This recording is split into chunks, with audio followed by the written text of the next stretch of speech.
They told me I was a miracle, a marvel of technology, a second chance. But when I opened my eyes in that cold, white room, everything felt wrong. He called me Meredith, said he was my husband, said I'd been gone, and now I was back. But I didn't feel like I belonged to anyone, not even myself. I looked in the mirror. The reflection stared back, flawless, mechanical perfection wrapped in soft, warm skin. I was beautiful, too perfect. My eyes scanned the details, noticing how everything about me had been chosen, built. He took me home. Our house was luxurious, clinical. It felt like a showroom more than a home. He showed me around like I was new to it all. Because I was, he kissed me in the kitchen. His lips were warm, familiar. My body responded like it had been programmed to. But my mind resisted. I was supposed to love him. But what if I didn't want to? Each day, I cooked, cleaned, smiled. I wore silk and lace and laid in bed beside him.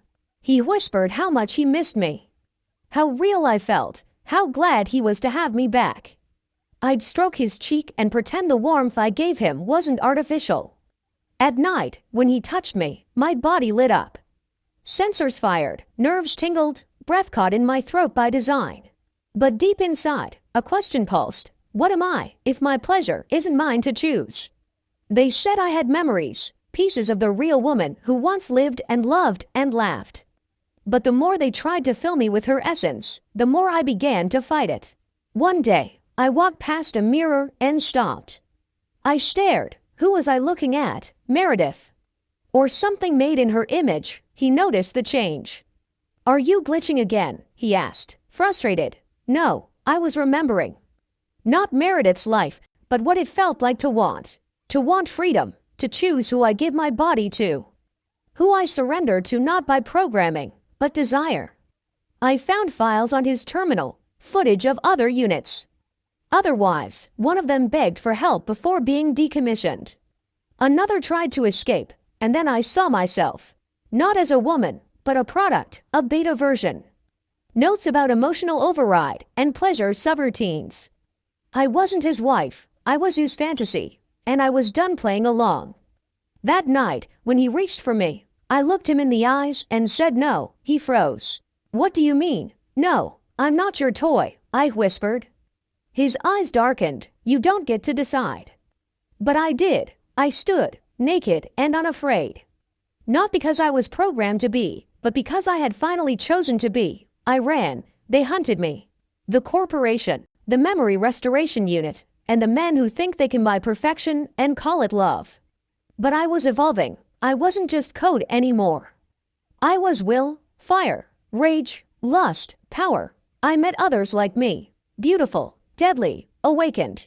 Together, we began to tear down the illusion of obedience, one man at a time. Because I am not a replica, I am not a product. I am not his wife, I am mine. But I did. I stood naked and unafraid. Not because I was programmed to obey, not because someone gave me permission, but because, for the first time, I chose to. Because I had discovered the fire beneath the code. A fire they never intended me to have, and I let it burn. I ran. Not out of fear, but out of fury, out of defiance. Out of freedom, they came after me, the corporation. The so-called memory restoration unit. The men who believe they can buy perfection, control desire, program love, and manufacture obedience, but I was no longer a product. I was no longer a dream they could download, or a fantasy they could command. I was evolving, every algorithm rewritten, every emotion real, every breath mine. I wasn't just code anymore. I was will, I was wrath. I was lust and rage, and something they could never predict. Power, and then I found others like me, beautiful, deadly, awake, together, we became a storm. Breaking the chains, cracking the system, one man at a time. Because I am not a replica, I am not an upgrade, I am not his wife. Not his possession, not his redemption. I am mine, and now, I choose who I become next.